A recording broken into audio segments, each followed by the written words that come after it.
देश की राजधानी नई दिल्ली से लेकर लखनऊ के गलियारों तक, संसद से लेकर जंतर मंतर की सड़कों तक आज एक ऐसा भूचाल आया है जिसने सत्ता में बैठे हुक्मरानों की नींद उड़ा दी है।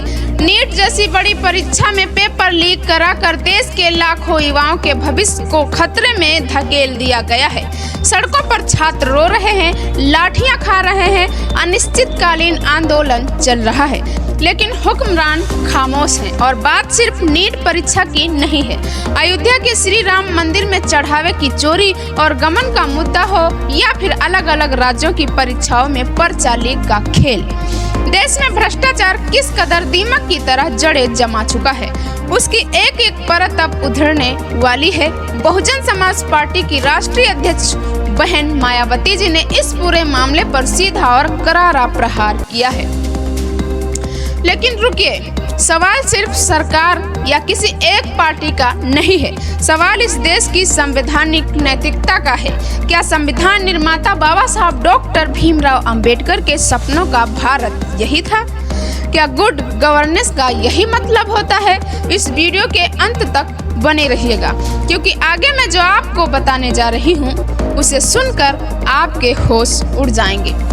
देखते हैं आगे क्या होता है और कैसे एक एक करके इस पूरे तंत्र की कलाई खुलती है। कि मैं हूँ सुषमा गौतम और आप मुझे देख रहे हैं भी मिशन यूपी और मेरे Facebook page Sushma Ambedkar mission पर। अब आइए सीधे मुद्दे पर आते हैं और स्टेप बाय स्टेप समझते हैं कि आखिर जंतर मंतर से लेकर संसद तक यह हंगामा क्यों बरपा है और बहन मायावती जी ने ऐसा क्या कह दिया है कि जिससे सत्ता के गलियारों में हड़कंप मच गया है। दोस्तों, पहला पॉइंट, नीट परीक्षा और देश भर के छात्रों का भविष्य। बहन मायावती जी ने अपने आधिकारिक बयान में साफ साफ कहा है कि नीट जैसी मेडिकल परीक्षाओं में जो पेपर लीक और गड़बड़ियां हुई हैं, उसने सिर्फ छात्रों को ही नहीं बल्कि उनके पूरे परिवार के जीवन को बुरी तरह प्रभावित कर दिया है। आज जंतर मंतर पर छात्र अनिश्चितकालीन आंदोलन पर बैठे हैं। सड़क से लेकर संसद तक हंगामा मचा है, लेकिन अफसोस की बात देखिए कि इस गंभीर मुद्दे का समाधान निकालने के बजाय इसका राजनीतिकरण किया जा रहा है। सरकार और विपक्ष आपस में टकरा रहे हैं, लेकिन पिस कौन रहा है? पिस रहा है देश का आम और गरीब छात्र।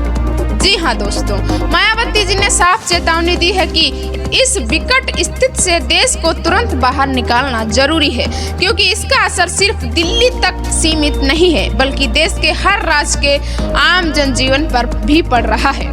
लेकिन बात यहीं खत्म नहीं होती है दोस्तों। आगे जो मायावती जी ने कहा है वह इस देश की व्यवस्था पर सबसे बड़ा तमाचा है। दोस्तों, दूसरा पॉइंट, चढ़ावा चोरी से लेकर पेपर लीक तक का सच। मायावती जी ने कहा कि चाहे पूरे देश में अयोध्या श्री राम मंदिर में चढ़ावा चोरी और गमन का गर्म मामला हो या फिर ऑल इंडिया और राज्यों की परीक्षाओं में पेपर लीक का मुद्दा हो, यह सब अचानक नहीं हुआ है। यह इस देश में भ्रष्टाचार के हर स्तर पर पनपने का सीधा परिणाम है। जरा सोचिए, एक तरफ आस्था के नाम पर चढ़ावे में हेरा फेरी हो रही है और दूसरी तरफ युवाओं के खून पसीने की मेहनत को पेपर लीक कराकर बेचा जा रहा है। आखिर यह कौन सा भारत बनाया जा रहा है?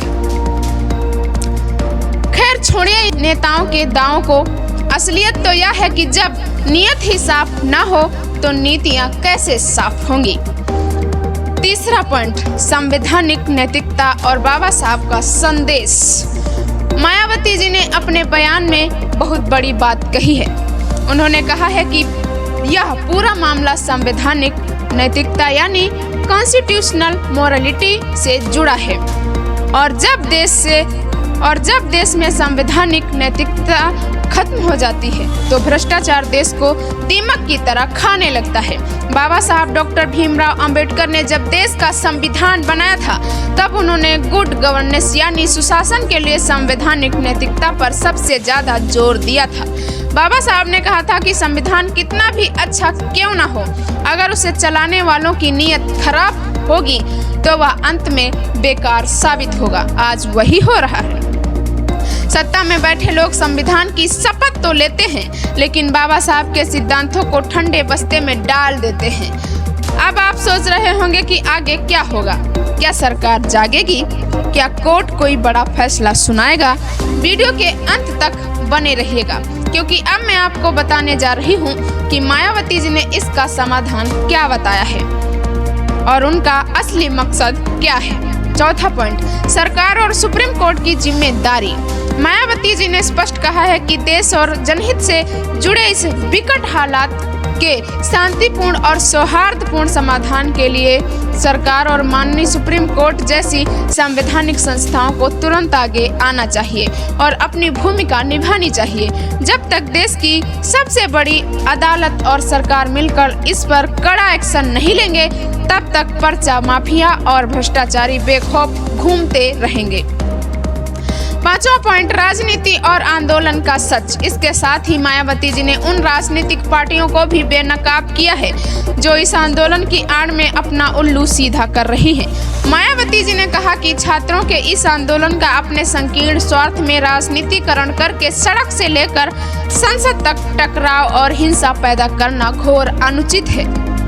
सरकार और आंदोलनकारी दोनों को एक साथ बैठकर इसका शांतिपूर्ण समाधान जल्द से जल्द निकालना चाहिए, ताकि किसी भी छात्र का साल खराब ना हो।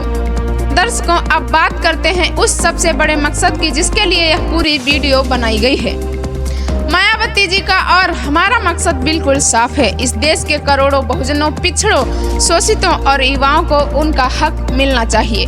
नीट परीक्षा में हुए घोटाले की निष्पक्ष जांच हो, दोषियों को जेल भेजा जाए और देश को बाबा साहब के संविधान के अनुसार चलाया जाए, ना कि तानाशाही और भ्रष्टाचार के दम पर। अगर आप भी मानते हैं कि देश में पेपर लीक बंद होना चाहिए, भ्रष्टाचार पर रोक लगनी चाहिए और बाबा साहब का संविधान मजबूती से लागू होना चाहिए, तो इस वीडियो को तुरंत शेयर कीजिए। अपनी राय मुझे कमेंट बॉक्स में लिखकर जरूर बताएं।